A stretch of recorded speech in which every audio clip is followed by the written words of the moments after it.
दर्शक बंधुओं, आज का यह मंगलवार कोई साधारण दिन नहीं है।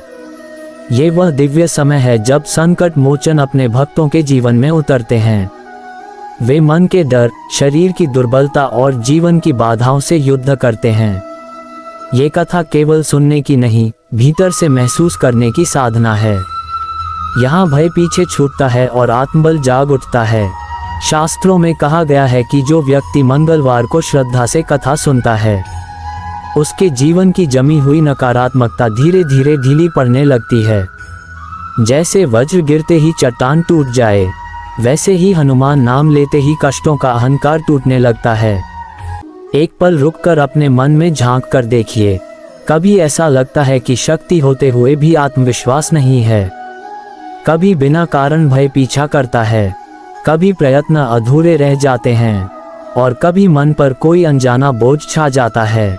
लेकिन आज जब आप मंगलवार के इस पावन दिन कथा सुन रहे हैं, तो ये केवल संयोग नहीं है, ये संकेत है कि संकट मोचन स्वयं आपका सहारा बनने आए हैं। हनुमान जी यह नहीं देखते कि भक्त कितना समर्थ है, वे ये देखते हैं कि भक्त कितना सच्चा है। वे केवल बल के प्रतीक नहीं हैं, वे भय को नष्ट करने वाली चेतना हैं। वे उस शक्ति का नाम है जो हार को विजय में बदल देती है।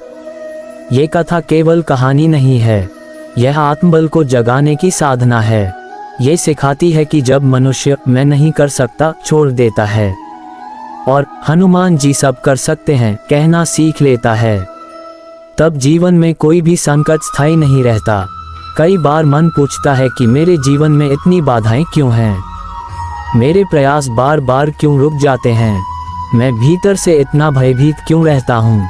संभव है आज का यह मंगलवार ही इन प्रश्नों का उत्तर बन जाए, क्योंकि जब श्रद्धा और पराक्रम एक साथ जागते हैं, तो संकट स्वयं मार्ग बदल लेते हैं। इसलिए केवल सुनिए मत, हर शब्द को अपने भीतर उतरने दीजिए, हर भाव को अपने हृदय में स्थान दीजिए और यह संकल्प लीजिए कि आप भी निडरता को अपनाएंगे, सेवा भाव को जीवन में उतारेंगे और विश्वास को अपनी शक्ति बनाएंगे।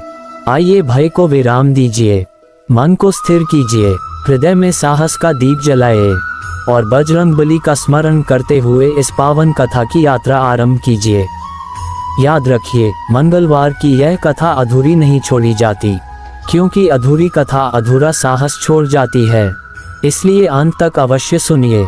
हो सकता है कोई एक वाक्य आपका जीवन बदल दे, या केवल हनुमान नाम ही आपके दुख हर ले। जो व्यक्ति श्रद्धा से कथा सुनता है, उसके जीवन में साहस का संचार होता है, जो इसे आगे बढ़ाता है, उस पर संकट मोचन की कृपा बनी रहती है।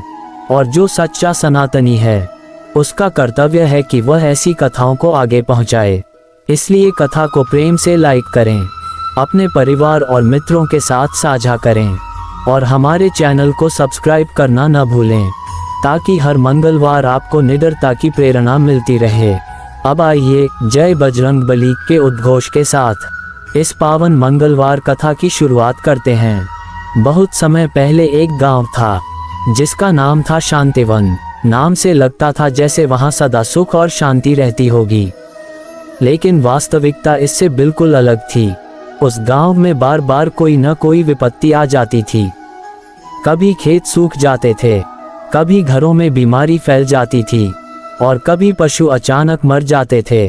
गांव वाले कहते थे, यहाँ कोई अशुभ साया है, किसी की बुरी दृष्टि लग गई है। जब भी कोई बुजुर्ग ये सुनता, तो वह गहरी सांस लेकर कहता, पहले ऐसा नहीं था, पहले इस गांव में हर घर में दीप जलता था, हर मन में राम का नाम बसता था। अब लोग भगवान को भूल बैठे हैं। पर बुजुर्गों की बातें कोई नहीं सुनता था, हर कोई अपने दुख में उलझा रहता था। शांतिवन की धरती कभी बहुत उपजाऊ थी, यहाँ अन्न की कमी नहीं होती थी। नदी के किनारे बसा ये गांव प्रकृति की गोद में पला था। पुराने लोग बताते थे, करीब 100 वर्ष पहले इस गांव की नींव रखी गई थी। गांव बसाने वाले ने पहला घर बनाया था और साथ ही एक छोटा सा मंदिर भी बनवाया था। वह मंदिर बजरंगबली को समर्पित था। उसका विश्वास था कि जब तक हनुमान जी का आशीर्वाद रहेगा, गांव पर कोई संकट नहीं आएगा। कई वर्षों तक ऐसा ही हुआ।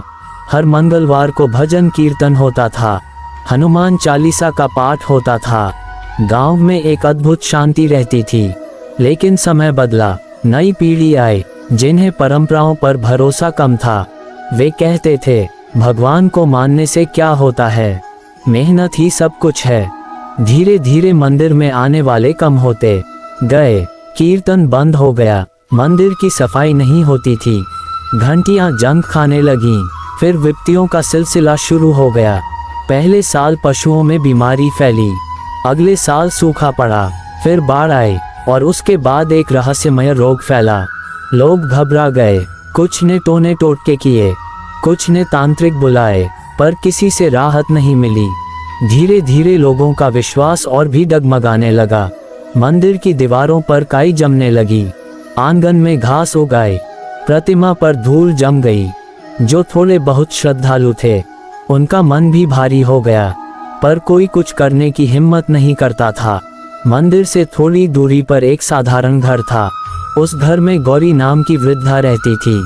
उसके साथ उसका पति और बच्चे रहते थे। घर छोटा था पर साफ सुथरा था।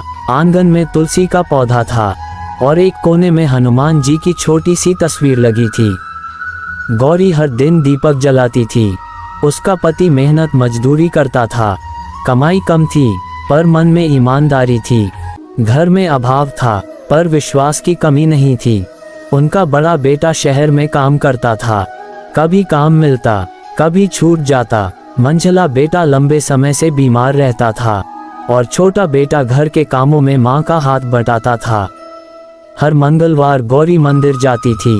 वह टूटे आंगन की सफाई करती थी, धूल जमी प्रतिमा को साफ करती थी, दीप जलाती थी और प्रेम से प्रार्थना करती थी। वह कभी धन नहीं मांगती थी, वह बस अपने परिवार की रक्षा मांगती थी। वह गांव की शांति के लिए प्रार्थना करती थी। लोग उसका मजाक उड़ाते थे पर वह मुस्कुरा कर आगे बढ़ जाती थी, क्योंकि उसका विश्वास डगमगाता नहीं था।